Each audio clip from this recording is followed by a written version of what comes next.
What's your perspective been of this team the last couple weeks, and also as a coach in this league? Like, how do you keep guys motivated this time of year when you know you're headed for like 3 months? Well, I mean, I think it's a coach's job to find different ways to motivate, different reasons to motivate, to keep them going right till the end. I mean, I think the Leafs have done a fabulous job. I mean, what do they overall? I mean, I haven't looked at it the last couple of days, but I mean, they're top five team in the NHL.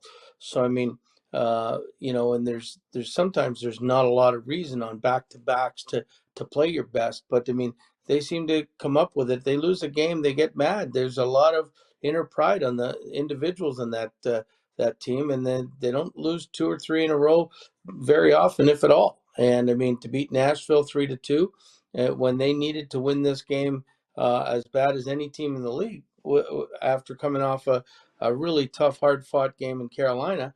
I said shows the character of the group that they've got there, and I mean, I'm very confident and feel good that this team is doing the right things to get ready and get prepared for the playoffs.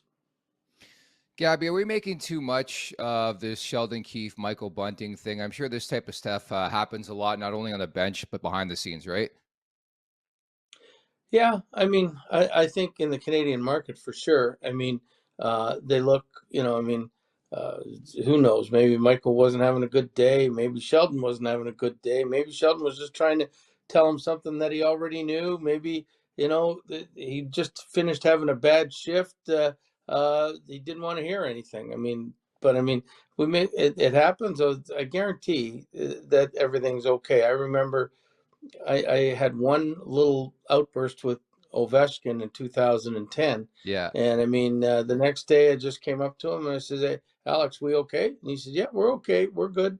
And so, I mean, that was it. So, I mean, um, as long as you don't let things fester, I mean, obviously, both Sheldon and Michael know that the whole world in Leafland knows that they had a little bit of a conversation, a tiff, whatever you want to call it. And so, I mean, I'm sure they've addressed it by themselves, and I'm sure it's all forgotten about. Because it comes from a good place though, right? There's a common goal here, Bruce, for both sides. I mean, it's a contract year for Bunting. He wants to win a cup. Sheldon Keefe wants to win a cup. They want to finally get over that hurdle. So I actually look at it as a positive. Like figure it out now and then come the Stanley Cup playoffs, you're on the same page, right? Yeah, but I mean, it could have been an instance where he didn't get the puck deep. I don't know. Like I told you yesterday, I didn't see the last couple games, but I mean, um, uh, he could have made a little mistake, and and and Sheldon was telling him, "Come on, you got to get, for example, you got to get the puck deep in that situation." And he rolled like if I was a player, sometimes I'd go, "Yeah, no, no crap, I know, and roll your eyes, and that's it, and that's the extent of it. I mean, so I mean.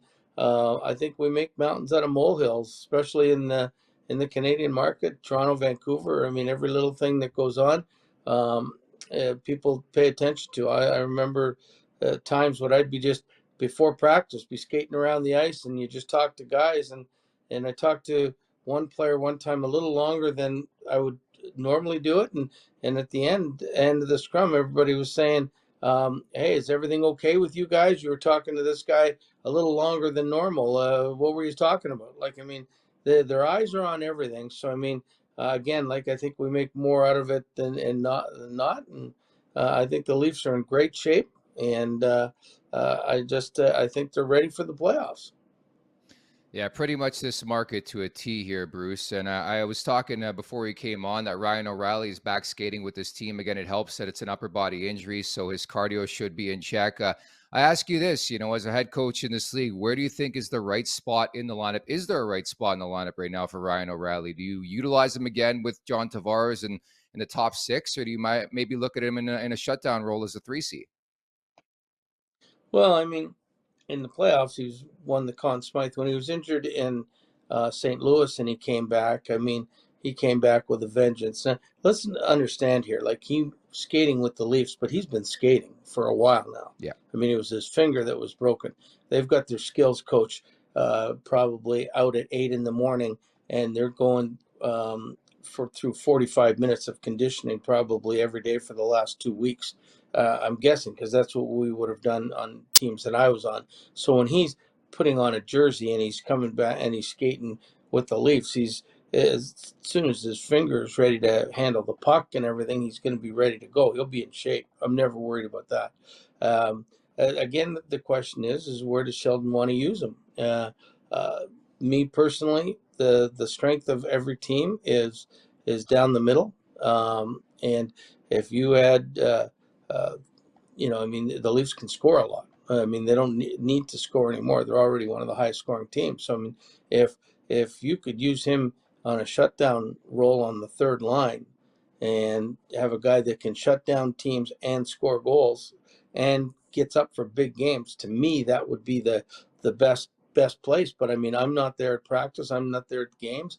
I'm not there individually talking to them, and maybe they really like Tavares on the left side with O'Reilly in the middle on the second line. I don't know. I mean, I think the Leafs could make a pretty strong third and fourth line, and you're going to need that kind of balance when you're playing the Tampas and the Bostons, and just to get out of your division before you end up playing whomever in the other division. So uh, I would prefer not knowing anything. I really don't. I mean, I don't know the team at all. I mean, but from far away, you'd really like to have him at center, his natural position, and you'd like to have John at his natural position, and then boy, anytime you put out any line, if you've got Matthews, Tavares, uh, um, O'Reilly, uh, uh, anybody else, I mean, you're in good shape, and you, as a coach, you feel pretty confident when that line's out there. And again, the onus is firmly on the players at this point in time. I think Kyle Dubas did all he could to help this team out, solidify some positions. I love the depth of this team for the first time in a long time, and I actually like their blue line more than most people. What's your stance on load management? I think obviously we see it to an extreme case in the NBA. We'll never get to that level in the NHL, but you have 9 games remaining. You know you're going to the Stanley Cup playoffs. Are you against load management in terms of maybe sitting a couple of your guys down the stretch here? Um, I mean, I think the players would understand it, and I don't know, everybody's individually, uh, a different person. Personally, I want to play every game. It's just me. But some guys, like, I mean, come down to the last 3 or 4 games, or especially the last game, might say, okay, listen, give me it off. But I mean, it's a tough call when you've got so many good players that can play. I mean, they all want to play, and I mean, especially the depth guys, you want to get in um, to a game or two near the end. Uh, because they might not play for another 3 weeks. So you'd like to keep them as sharp as you can. But I mean, as a player that whether you're Austin or you're Mitch or whatever, you just want to play. Like, I mean, you don't want to sit out ever. I mean, so it's a tough call, but I bet you a lot of communication between the two of them have gone on.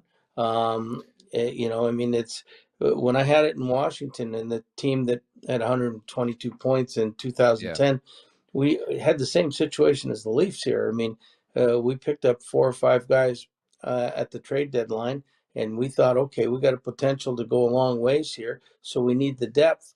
But I mean, all my guys like that were there, like the Dave Steckles and the Matt Bradleys and the Brooks, like they didn't want to sit out, even though Scott Walker, Eric Belanger, Joe Corvo, these guys were good players. I mean, they wanted to play too because they'd come from teams where they're in the top 2 lines or the top 3 lines for sure, or top 4 defense. So it's it's a very difficult job for the coach to do, and Sheldon's done a great job at it. Yeah, it's a lot different again from the NBA. Like I'm still laughing over the fact of Joel Embiid yesterday, who's a front runner, they would say, for the MVP award in the NBA, wanted no part of facing off against the Joker yesterday, who's also an MVP candidate. They're just wound differently in the NHL world. You know this as a former player, coaching in this league as well now. So when's the ideal time, do you think, for Sheldon Keefe to solidify, Gabby, a roster? Because a lot of noise has been made in this market, understandably so. There's nothing else to talk about right now because this team clinched a playoff berth like 3 months ago. But when's the ideal time? Like when do you want your roster, ideal roster, in place to get prepared for the Stanley Cup playoffs? I always use the last 5 games as the Yeah.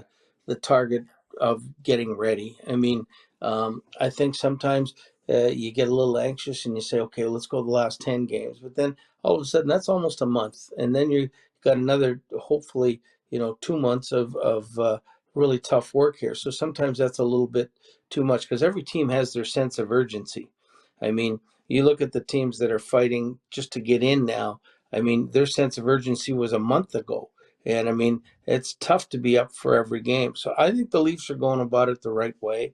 And you watch the last 5-4-3 games and or 4-3-2, that they will put their lineups together and they will play really good. The last game they might throw in a lot of different guys, and they've got the ability to do that. Just it's not more rest, but it's okay. We got this far. The last thing we want to do is hurt somebody in the last game, and a lot of times that takes place for the final game of the season. But I think they're coming close. I guarantee Sheldon knows what the lineup is that he wants to look at. He'll look at it a couple times and he'll nod his head and say, "Yep, that's the team we want to play against." Because if you start thinking, okay, for example, I've got Jarnkrok in one position, and then all of a sudden he goes out and he plays great with another line. You go, oh, should I keep him there? And all of a sudden you're second guessing yourself all the time, and I don't think that's a smart thing to do. But I guarantee he's got his spot uh, uh, where he wants him, and that's where he'll start. Okay, here's the big time question for you. I'm sure you know there's a kid in Minnesota right now, Matthew Knies, very highly touted prospect. It sounds like he's going to sign a contract once his season is done with the University of Minnesota. If you're a head coach in this league, if you're Sheldon Keefe right now, what do you want to see from this kid? And what do you think the possibility is that a guy like Matthew Knies can step into this lineup, make an impact right away in the Stanley Cup playoffs? Well, I think we're blowing this right out of uh, proportion here. Like, I mean, you know how tough it is to step into the National Hockey League? I mean, Cale Makar's done it, but that's few and far between. I mean, and really had an impact.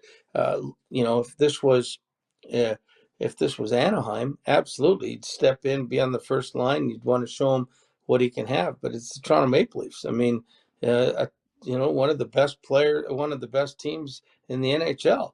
I mean, to me, they're going to sign him, and he's up there. He might play the last game. He might play two out of the last 3 games when he gets in here. But I mean, there's in my mind, unless this guy is like unbelievable.